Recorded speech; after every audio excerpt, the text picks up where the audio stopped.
Hello बच्चों, एक नई पहल चैनल में आपका स्वागत है। आज हम पढ़ने वाले हैं हिंदी रिमझिम कक्षा 3 पार्ट 5 बहादुर बिट्टो सरलार्थ सहित। यदि आप इस चैनल पर पहली बार आए हैं तो प्लीज़ वीडियो को लाइक करें, चैनल को सब्सक्राइब करें और बेल आइकन को दबाना ना भूलें ताकि सर्वप्रथम आप तक नोटिफिकेशन पहुंच सके। आओ पाठ को शुरू करते हैं। आज हम पढ़ेंगे पंजाबी लोक कथा बहादुर बिट्टो। बहादुर का अर्थ होता है विपत्ति पड़ने पे जो घबराए नहीं, उसका डट कर मुकाबला करे, मुसीबत के समय जो धीरज से काम ले और चुनौतियों का जो सामना करता है उसे बहादुर कहते हैं। आओ पाठ को शुरू करते हैं। एक किसान था, उसकी बीवी का नाम था बिट्टो। एक दिन किसान ने बिट्टो से कहा, सुबह जब मैं खेत में हल चला रहा था तो एक शेर ने आकर कहा, किसान किसान अपना बैल मुझे दे दे वरना मैं तुझे खा जाऊंगा। बिट्टो ने उससे पूछा, तूने क्या जवाब दिया?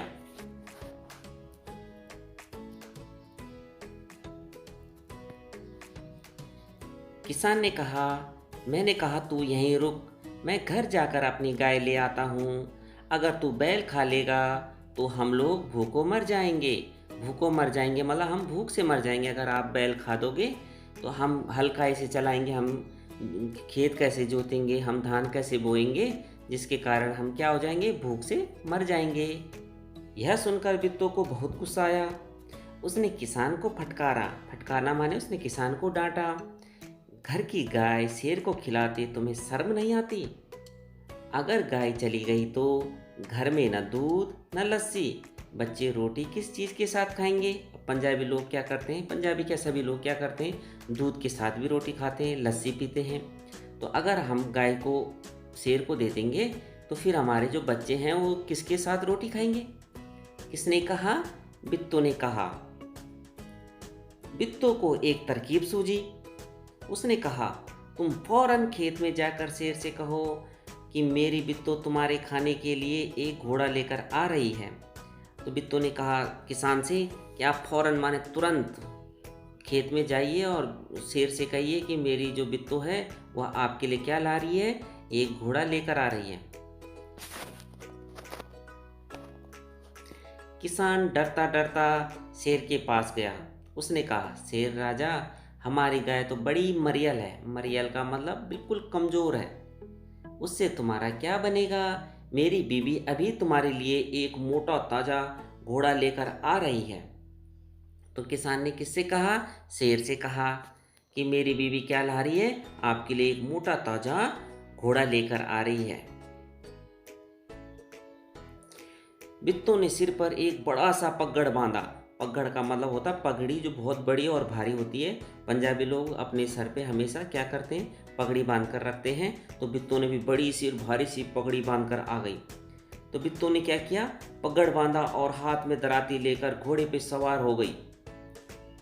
घोड़ा दौड़ाती वह खेत पर पहुंची और जोर से चिल्लाई, अरे किसान, तू कहता था कि तूने 4 शेरों को फांस कर रखा है, यहाँ तो सिर्फ एक ही है, बाकी कहाँ गए? अब क्या कहा? बिट्टो ने किससे कहा?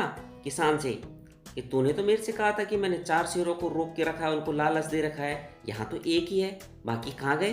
फांस के रखना माने फंसा के रखना। फिर वह घोड़े से उतरकर शेर की तरफ बढ़ी और कहने लगी, अच्छा कोई बात नहीं, नाश्ते में एक ही शेर काफ़ी है। इतना सुनना था कि शेर डर के मारे कांपने लगा और भाग खड़ा हुआ। यह देखकर बिट्टो बोली, देखा, इसे कहते हैं हिम्मत। तुम तो इतनी डरपोक हो कि घर की गाय शेर के हवाले कर रहे थे। उधर मारे भूख के शेर की आंतें छटपटा रही थी। एक भेड़िए ने पूछा, महाराज क्या मामला है, आप आज बहुत उदास दिखाई दे रहे हैं। शेर ने कहा, कुछ न पूछो, आज मुश्किल से जान बची है। आज एक ऐसी राक्षसी से पाला पड़ गया जो रोज सुबह 4 शेरों का नाश्ता करती है। यह सुनकर भेड़िया बहुत हंसा। वह सुबह झाड़ी में छिपकर सारा तमाशा देख रहा था। तमाशा माने जो भी गतिविधि खेत में हो रही थी कि किस प्रकार बित्तो आई और उसने शेर को डराया, तो उसने सारा मामला देखा। उसने कहा, भोले बादशाह, वह तो बित्तो थी जिसे आपने राक्षसी समझ लिया था। आप इस बार फिर कोशिश करके देखिए। अगर बैल आपके हाथ न आए तो मेरा नाम भेड़िया नहीं। अब भेड़िया भी चाहता था कि ये बैल को मारे, क्योंकि भेड़िया क्या करते हैं, जब शेर शिकार करते हैं तो उस शिकार को भेड़िए खा लेते हैं। तो उसने कहा कि आप एक बार पुनः प्रयास कीजिए। अगर बैल आपके हाथ न आए तो मेरा नाम भेड़िया नहीं। बहुत कहने सुनने पर शेर किसान के खेत में जाने के लिए तैयार हो गया, लेकिन उसने भेड़िए से कहा, तुम अपनी पूंछ मेरी पूंछ से बांध लो।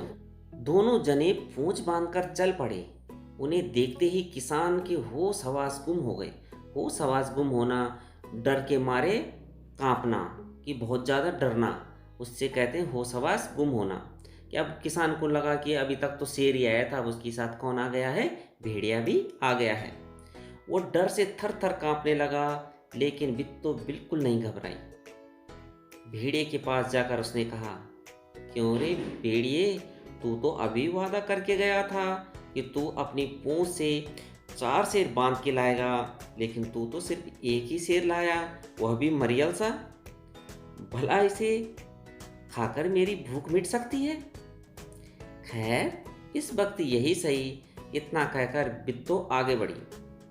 फिर वही चालाकी चली और क्या कहा कि अरे भेड़िए, तूने तो कहा था कि मैं कितने शेर लाऊंगा, 4 लाऊंगा, तो एक ही लाया। मैं तो नाश्ते में 4 शेर खाती हूँ, तू एक ही लाया। चलो आज एक से ही काम चला लेंगे। शेर के होश हवास उड़ गए। शेर भी डर गया। उसने समझा कि भेड़िए ने उसके साथ धोखा किया है। वह फौरन वहाँ से भागा। भेड़िया बहुत चीखा चिल्लाया, लेकिन शेर ने एक न सुनी, तेजी से भागता चला गया। किसान और बित्तो आराम से रहने लगे। उन्हें मालूम था कि अब शेर उनके खेत की तरफ कभी नहीं आएगा। यहाँ पे बित्तो ने अपनी बहादुरी से, अपनी सूझबूझ से और अपनी बुद्धिमत्ता से क्या किया, शेर को भगा दिया। तो कहने का तात्पर्य है कि विपत्ति पड़ने पर कभी घबराना नहीं चाहिए, उसका डटकर मुकाबला करना चाहिए। इस कहानी से हमें यह प्रेरणा मिलती है कि विपत्ति पड़ने पर कभी घबराना नहीं चाहिए। जिस प्रकार बित्तो विपत्ति आने पर नहीं घबराई, अपने होश में रही और अपने होश के कारण उसने अपने जोश को बनाए रखा और किसको हराया, शेर को हराकर भगा दिया। तो मुसीबत के समय हमें क्या नहीं खोना चाहिए, धीरज नहीं खोना चाहिए और चुनौतियों का हमेशा सामना करना चाहिए। ये इस कहानी से हमें यह प्रेरणा मिलती है।